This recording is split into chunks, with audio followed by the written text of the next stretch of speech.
he's won 4 in a row now, right? It's KO, sub, KO, unanimous decision. I think it's time that we put this kid in there with someone real. The question is, though, can you get him a fight with a guy? God, I can't believe I'm about to say this, Chael, because it just says how far we've come. Can you get a guy like Izzy to fight him?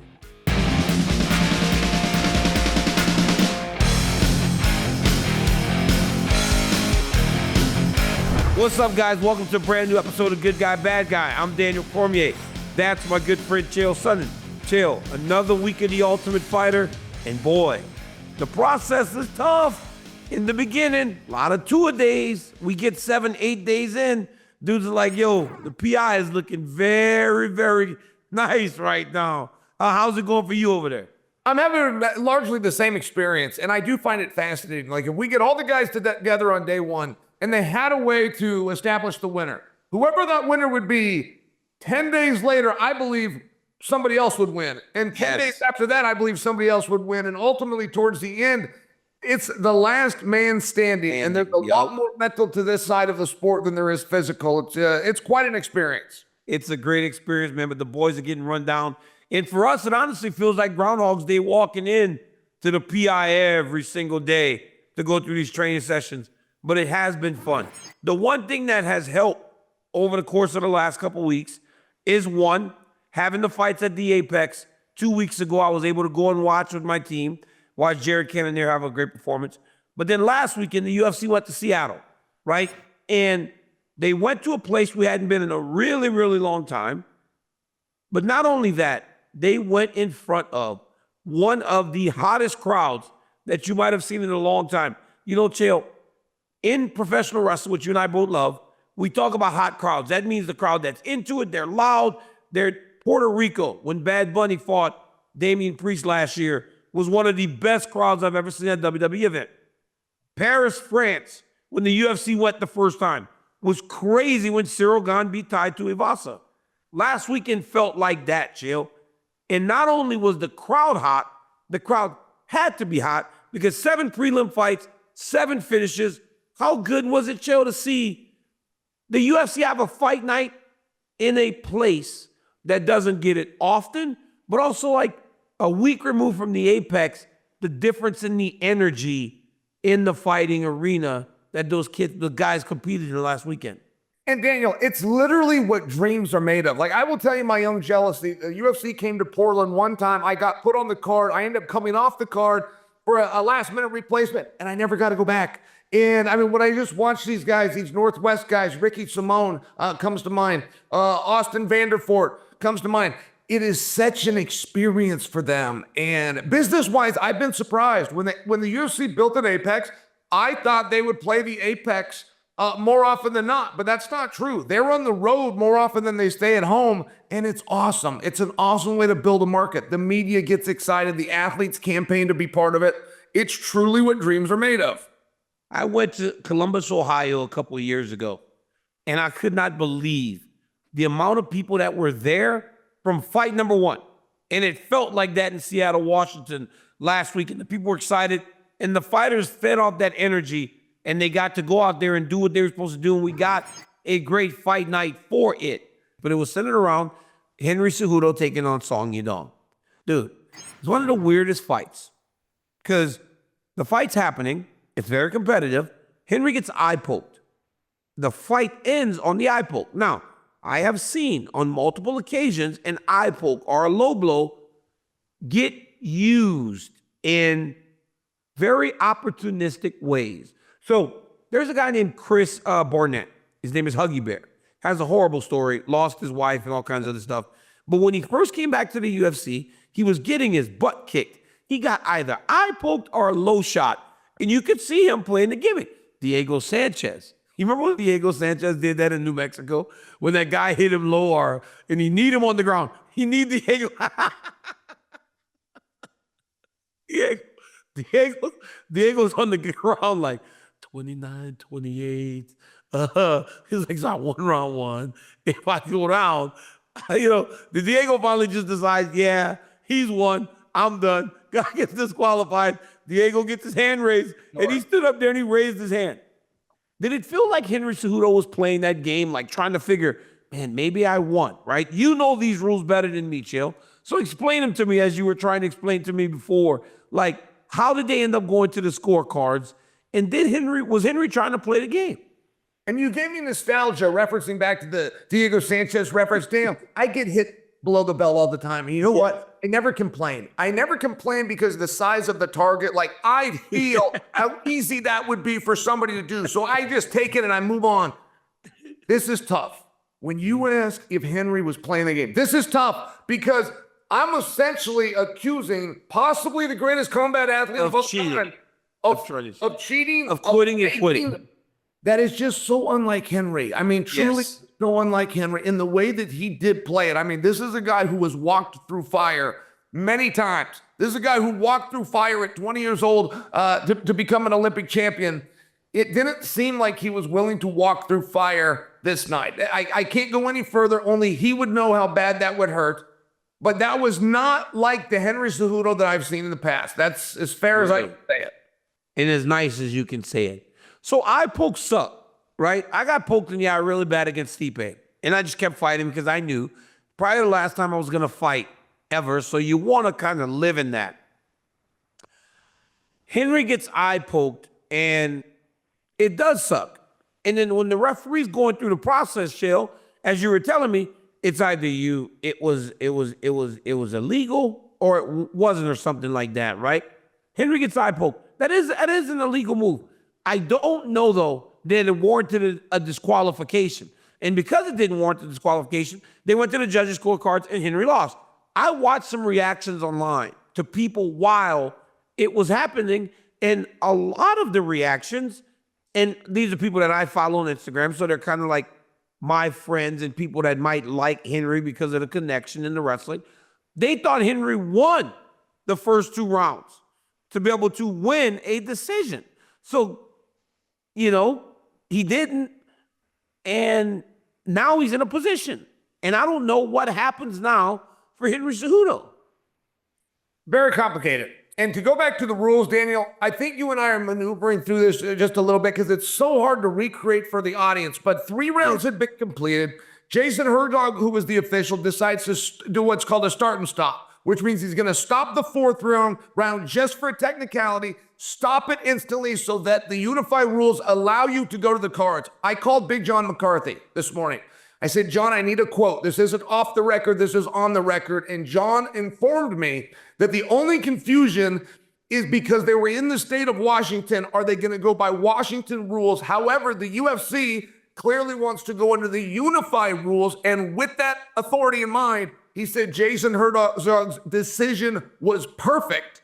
And yeah, Daniel, when they threw it to the cards, I did think things were going Henry's way. I think that my bigger disagreement with Henry of the entire evening wasn't the fight or even the eye poke. My bigger problem or surprise is when Henry was calling for a rematch. A rematch like that doesn't need to be done twice. I was very surprised that they got Henry motivated in there to do it the first time. I thought perhaps with a victory or even with a defeat, Henry might retire. I was surprised in the moment. It's very hard when you're living in it. It's very hard to stand back. From where I was seated, though, it was very clear, and we don't need to see that match again. Yeah, and you might not need to see it again. And it's like, we didn't know, right? We don't know what was going to be next for Henry Cejudo, and now it's even more unclear in terms of what his career looks like. But every time now, Chael, I think about Henry Cejudo, him calling for a rematch with Song Yadong, I cannot help but go back to Jacksonville when he beats Dominic Cruz to retain that championship and he walks away. Because that guy, Chael, that was the world champ, the guy that was a double champ, 2 divisions, walks away at the top of the game, would never have asked for a rematch against a guy like Song Yadong. So when you look back at it, right? He had said he walked away because everything was secure. Life was secure. He was happy. Everything was done. He's got a beautiful daughter now. He's got a wife. He's got everything. But he's wanting to continue. So looking back, And I know it's hard, right? To go back, well, everybody could have done it different. We can always judge. But was that one of the worst decisions in the history of mixed martial arts, Chael? To walk away then, in the middle of the pandemic, where people were becoming stars. Guys were becoming stars because nothing else was on television. You got to fight in front of the world because the world had stopped. And Henry decided that he just didn't want to do it again. So looking back, was that one of the worst decisions we've ever seen an athlete make when they were in their prime? Yes, it was one of the most surprising. Listen, are you fighting for money or are you fighting for championships? Well, let's go back to 246. Henry was fighting for the championship that he brought against Dominic Cruz. He gets a big victory now. That activated a participation clause within his contract. And all fighters have a participation clause in their contract, but it only activates if you were defending a championship. So not the night you fight for the belt, the night subsequent that you defended the belt. That was Henry's first defense. COVID was going on. The whole world stopped and tuned in. That was a beautiful payday, probably somewhere in the neighborhood of about $2.8 million, all in for Henry Cejudo.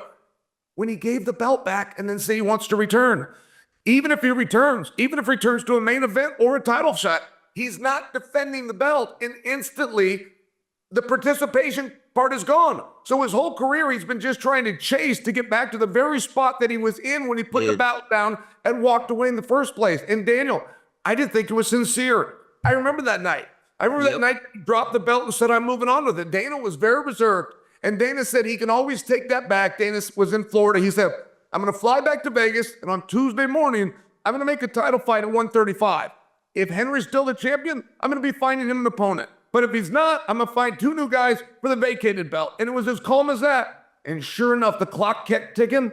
Henry, I think, was enjoying the attention or maybe riding a little high on that idea. He never called Dana back. Dana made good on his word, and he went and made another fight for that belt. It was, you know what it felt like, honestly, when he walked away, it felt like it felt like a money play, right? If we're calling a spade, it was like, I'm the champ, I'm the double champ, I just beat Dominic Cruz, pay me more. And like you said, Dana was calm, cool, and collected because not many 135-pounders have to be paid more. It's just the truth. Sean O'Malley, yeah, you got to pay a guy like that because he feels like he can move the needle, but not all 135-pounders have to get paid. And it felt like Henry made a big play, and I think the big play backfired, man, because he got rid of some of the best years of his career. He would have possibly defended that belt multiple times after beating Dominic Cruz. But you remember, it became Petr Yan and Aljamain Sterling. And Petr Yan became the champ, and then Aljamain Sterling became the champ. None of that might have happened if Henry Cejudo just kept the title. It was a big time move by Cejudo, and it didn't work, bro. For every Francis Ngannou who walks away as the man, goes and makes boatloads of money in boxing and at the PFL, there are 20 Henry Cejudos that didn't leave as the heavyweight champion of the world, overplayed their hand, and it kind of sucks. And it kind of sucks for Henry because now he's going to go fight Song Yadong again, Chael. And even if he wins, he's lost 3 in a row, hasn't won since he got back. He could beat Song and still not have a clear direction of where his career goes. Sure. And I got one thing. You talked about Francis Ngannou went and made money. Francis never made money. That is called charity. If some guy is losing money booking you, if you're not bringing in a house and bringing in pay-per-views, you got money. Getting money and making money are very different things. And I'll just tell you, I was very surprised with Henry. Look, he had just gotten married at that time in 246. He just got blessed with this precious little girl. $2.8 million was a ton of money until you start remembering that you got to deal with your manager and your trainer, and Uncle Sugar, known as the government, comes in and he just takes 50% right off the top. And it was just one of those spots for Henry where even when I would speak to Henry privately, Daniel, I would leave those conversations not with a totally clear idea of what Henry wanted to do. I would never be totally clear. Does he in fact want to come back? There was a real motivation at one point to fight Conor McGregor. And I never knew why he thought that he would end up getting matched up with that. There was another real motivation with Henry to go up to 145 pounds and challenge Volkanovski, trying to beat the champ business. But when those opportunities started to go away, I was never clear on what he wanted to do. And quite frankly, I don't know what Henry wants to do right now. And I'll back him either way. Does he want to return to the division? Does he want to rematch with Song? Does he want to say, hey guys, it was fun? Or does he want to revisit this entire conversation about 12 months from now, which is so far down the road, it would be pointless to do? I don't know. I don't know what makes Henry tick. I like Henry. I support Henry. I'm confused by Henry. Yeah, I support Henry too, and I hope that he makes the right decision. But 12 months, he doesn't have that anymore because as you age, that clock is ticking every single day. And as you and I both know, nobody beats Father Time. Now, I'll tell you one thing. Anthony Fluffy Hernandez, when he first got to the UFC, I thought he was a fun story. I remember sitting in the fighter meeting, he was talking about needing money, and then he won a bonus. And I was like, oh my God, I'm so happy for this kid. Because you remember when he fought against Rodolfo Vieira. Rodolfo Vieira is this insane jiu-jitsu guy. He's beating. My friend Tiago calls me, D, this guy, Hernandez, is the best D. Nobody do jiu-jitsu like this guy. He's texting me as I'm on air.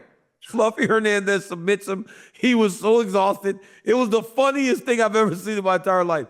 But as he stayed longer, he's gotten better. And we have watched this kid improve. So in the last fight, he beats Michel Pereira, right? Michel Pereira had been on a sick winning streak, especially since going up to 185. He had locked everything down. He wasn't as wild. Fluffy just beat him down. Remember, he got him exhausted and just broke him down. Last week, he goes and beats Brendan Allen, who, again, was just recently on a very long win streak. Is this kid a real challenger, Chael, when you watch Hernandez? That is a straight up badass, in my opinion. The first time I ever saw Hernandez, he was standing opposite Kevin Lee, and he was just too much. It was just one of these situations where he was just too much. He was bringing too much energy, too much effort. You could tell he wanted it. You could tell he actually enjoyed the work that he was out there doing. I love the way he fights. I think that Brendan Allen is really, that star was set to really explode in 2025, and now you've slowed that down a little bit. Daniel, there's a belief in our industry that if you do well at 170, you'll do really well at 155. But reality tells us if you do well at 170, you'll do better at 185. Reality tells us that going up, being a little smaller, having that endurance outlast your opponent, being a little bit quicker. I love that Hernandez is doing it. And not only did he get his first knock right here on Good Guy, Bad Guy, he added probably 2 years to his career, quite literally. When this whole story is said and done, him moving up a weight class will probably add 5 to 6 matches to his trajectory. I think it's a great move, and I think he is a nasty, nasty opponent. You know why I like him? Because I watched Nasruddin Imavov just knock out Izzy. But I also just watched Nasruddin Imavov go dogfight with Brendan Allen in a main event in France last year, I believe. Imavov won that third round. It was a co-main event. He won the third round to beat Brendan Allen, barely. Hernandez goes and does that too. Hernandez is the real deal. And if he could beat a guy like Brendan Allen, and right after he beats Pereira, and he beat Kopylov, and then he beat Shabazian, Edmund. Not Edmund. His name is the kid that just won the other day, the redhead, Ronda's guy. Sure. Little Ed, yeah, Edmund Shabazian. He beat him. He's won 4 in a row now, right? It's KO, sub, KO, unanimous decision. I think it's time that we put this kid in there with someone real. The question is, though, can you get him a fight with a guy? God, I can't believe I'm about to say this, Chael, because it just says how far we've come. Can you get a guy like Izzy to fight him? That's the classic story, Chael. We tell it every time, right? He beat Allen, who's number 9. You got Vittori, who's in there, Cannonier at 7, Kyle Bahalio at 6, Robert Whitaker 5, Izzy at 4. Can you get a Whitaker or a Izzy to fight this kid next? Because that's that situation where you got to start using those names from the prior generation now to elevate a guy like Fluffy Hernandez. And DC, I'm going to slide on that ranking, but I'm actually going to go the other way. I like an idea of Hernandez versus Paulo Costa. I think that puts He's 11. Paulo in a real opportunity. You know, Paulo is not coming off a win, but he's still the Terminator. He's still got the look. He's still 5-round ready. I knew the day I saw Hernandez, and again, it was against Kevin Lee, but I knew that day I was seeing something special. Not very many guys enjoy the work of fighting. There's a lot of fighters, and that's what they do. And call me 3 times a year, and I'll put my game face on. Hernandez has just always struck me as different. Now, maybe I'm a mark, but I have bought into it. That dude is a legit tough guy. Paulo Costa is a legit tough guy. I think as fans, we could have a lot of fun with that bookie. That would be a great fight. But he just beat 9. I don't know. Sometimes those kids, they get excited, right? They're like, well, I just beat number 9. I don't want to fight number 11. Especially when Paulo Costa is as dangerous a fight. Paulo Costa may be more dangerous than what he just went through with Brendan Allen because of his power and all the things that you said about Paulo Costa. So yes, it's exciting for me, the fan. I just don't know if he would do it. Like, why would I do that? It's more dangerous and it doesn't have as much to benefit him. Hey, Daniel, by the way, I would love your quick opinion on Brendan Allen. What happened out? I mean, this guy's trajectory was straight towards a world championship. He was already starting to get aligned with those type names. I remember back and forth with he and Dricus. I mean, what do you do now? I don't know. It's tough because he lost to Nasruddin when he had that big fight, and now he's lost to Fluffy Hernandez back-to-back fights. This was a bounce-back fight opportunity for him. He needed to get this one, right? Because then he would have put the guy back out of the top 10, but now he gets replaced there. He's got some work to do. It's a dangerous spot. And it's a dangerous spot for a kid that's never really been in that spot before. This is a big moment for Brendan Allen and his career. I don't know where he goes. Maybe him and Paulo Costa is the fight, and he should be begging for that because Costa's coming off a loss. He's coming off of 2 losses, and that name recognition could lend itself to propelling him back to where he wants to go if he can get a victory. But yeah. And by the way, you want to know who the real badass in this situation is? It's whoever came to Hernandez and informed him, from now on, we're calling you Fluffy. Like, that'd be one rough dude, man. That you can't just walk up and call him Fluffy like a fabric softener. There's got to be something behind it. And he got Alex to keep the name. Yeah, he did. Hey, he got the tattoos. He from like L.A. County, Los Angeles area. He's a tough dude. He's a very, very tough dude. Chael, so Jean Silva fights for the fighting nerds, right? They got that cool look. They wear the glasses, and then they put the glasses on you when you go to interview him. This dude is now 4-0 in the UFC with all knockouts. What did you make of Jean Silva last week? And this dude, he's the real deal. The fighting nerds at the World MMA Awards won Team of the Year. Like, these guys are not to be played with. They had some crazy record of 12-0 or 12-1. I think this guy's awesome. With all of the fighting nerds, and they're all guilty of the same thing, I don't know what their greatest skill is, Daniel. They brag about their grappling and they brag about their jiu-jitsu, but every one of those guys will break out in fisticuffs anytime somebody's willing. I thought that Jean Silva was awesome. I didn't hate his call out. More than anything, I like that he had somebody to call out. A dream fight for me would be Silva versus Edson Barboza. I don't think we're going to head in that direction, but the way they both spin, the way they both kick, attack that midsection, man, that's one fight I would love to see. Jean Silva fought his butt off last weekend, as he has done since he got to the UFC. But for me, it was the call out. Calling out Bryce Mitchell. You know why? For as controversial as Bryce Mitchell can be, and for as ignorant as Bryce can be at times, Jean Silva, because we cannot sugarcoat what Bryce said, but there are a lot of people that would want to watch Jean Silva beat on him. And Jean Silva understands that even though Bryce is getting horrible publicity, Bryce is still getting publicity. So if you beat that man who's getting any type of publicity, you will now get some of that, and you can take that shine and kind of move forward with it. So for him, right now, it would be the highest profile victory of his career if he could get a Bryce Mitchell fight and win a Bryce Mitchell fight. And guess what, Chael? Bryce pissed Dana off so much that it may actually happen as a punishment for Bryce saying some of the things that he was saying. Okay. What a hero, though, by the way. I mean, what a hero. You ever want to know who's going to be the good guy, bad guy? You ever want to know who's going to get behind? I mean, not for nothing. Well done, Silva.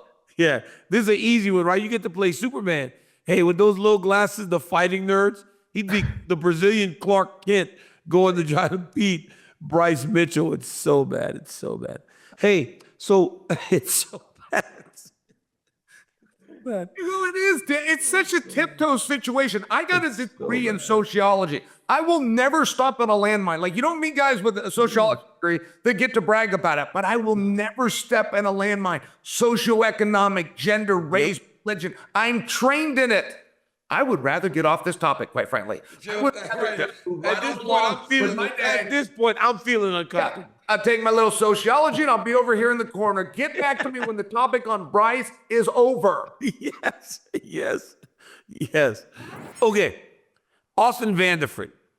You know, it's kind of this guy. Hey, dude, this dude can fight, man. He's a tough guy. He's married to Paige Van Zant, and people would say, "Oh, Mr. Van Zant." But after that fight last weekend, Austin Vanderford needs to be recognized for who he is in the UFC now. So congrats to Austin Vanderford getting to go home and fight in front of that Northwestern crowd. How exciting was that for you to see? Huge. This was an incredible opportunity. Austin Vanderford is one of the baddest dudes alive, and he went through a streak of a couple of fights where it wasn't him, Daniel. There was some psychological things that somehow got the best of him. He dealt with them younger in his wrestling career, and he overcame those to go on and be an All-American in the NAIA, but it happened a little bit in MMA where he was questioning himself and he wasn't believing in himself. And the whole thing that we will tell him as his supporters, don't get lost in the fight. Just think about the performance, not the outcome. Don't worry about winning this fight. Don't worry about where your career goes. Don't worry if you leave here Vanderford or you leave here Mrs. Van Zant. Stay in the moment. Stay in the round. Stay in the contest. And when he does that, man, he can outbox. He can out-wrestle. He's got a will. You'll remember John Fitch, or you'll remember Jake Shields. But these guys that just had a will to win and you weren't going to get them off it, that's who Austin is. And I was so glad, I mean, for Maynard and Shelby that he even got this opportunity. Some guys deserve and some guys belong and some guys have earned shots. Austin's one of them. He's one of them, and he got the job done. So congratulations to Austin Vanderford for a very impressive UFC debut. But that got me thinking, Chael, who's left? Who's left that you would like to see make it to the UFC that's out there? Because there are a number of guys that have been successful other places. They haven't been here yet. I got one for you that I want bad. Aaron Pico. I got to see it. Aaron Pico. Can we please get, right now, Aaron Pico and PFL are going through some stuff publicly. Aaron said they won't give him an outright release for him to negotiate with the UFC, but he says that the UFC's ready. It's just a matter of PFL giving him just a release, full release right now. Is there one guy you want to see? AJ McKee would be also very fun inside the UFC's octagon. For me, it's Aaron Pico, my guy. Well, Aaron Pico and the PFL, I mean, the PFL has a right to try to protect their investment. They're not doing anything wrong there. But as far as Pico, if this had no money, if there was no fame and no applause, there's still a few guys that would show up, the true competitors. That's Aaron Pico. Yeah. Aaron Pico foresaw his entire college career, and he was a full-ride blue chipper anywhere he wanted to go. Anywhere he wanted. 17 years old. He was an Olympic alternate. He ends up debuting in MMA. I was on the same card. He was now at 18 and a half years old, and it was at Madison Square Garden. I mean, not for nothing. This guy's path has been so hard. Do you remember the night when Pico's shoulder went out of place? Yes. The mission wasn't looking, so he runs over like Mel Gibson in Lethal Weapon and just starts bashing his elbow till it goes back in on the shoulder. And then the commission almost restarted it. Somebody else had to yell to them. His shoulder was just out of place. And but I don't care. I don't care if it's out of place. I am not surrendering. And the judges and officials had to step in and say, hey, not everything is up to you. There are some injuries so bad that we're going to make a call. That guy is awesome. That competitor is special and awesome. It does appear that he would like to come to the UFC. Maybe you've got more information than I do. Maybe there's got an open door there. But as far as the PFL telling the UFC, give us one and we'll trade you one back. Hey, they did that with Askren and Demetrius back in the day. I loved the trade. I am wide open to an idea like that if those guys want to sit and figure it out. You know, I like Aaron Pico because I remember when he first started, he would be at AK with us. His boxing is sick. His wrestling second to none. You remember how highly regarded Zane Rutherford was at Penn State? Aaron used to just beat the crap out of that dude every 7 times. From 7 times. Yes. He's 7-0 against Zane. He never would lose to Zane. And Zane is now a world champion, right? That's how good of a wrestler Aaron Pico was. And trust me, his boxing is just as good. I'd love to see him come to the UFC. Chael, I got to get going, my guy. I got to get over to the Ultimate Fighter. It's almost time for our first training session. Another week, some more fights this week, and I cannot wait to be in there. It's a great environment, isn't it? And boy, people are going to love the fights this year. How good are the fights right now? And that's all we can tell you, but we have got some good fights going on this season. Yeah, I'm just going to back you up on that. I mean, Dana White in season 1 made this brand promise, but it's known as one of the great quotes in the history of the Ultimate Fighter. Do you want to be a fighter? Every single person that goes through this process, Daniel, when I see them, when I see the way they live, when they train, look, there's sometimes you got to talk to your mom. You beat somebody, you get your goal, you got to tell your mom so somebody's proud of you. You get your heart ripped out and you lost a fight, you got to call your mom. It's the only person that can put you back together. The mere fact that they don't even get a call home, this answers the mental side. We all see the physical, but every one of these guys wants to be a fighter. That's another episode of Good Guy, Bad Guy. Catch Chael and I on Thursday. Chael, that was fun, my man. Until next time, guys. For Chael Sonnen, I'm DC. Peace.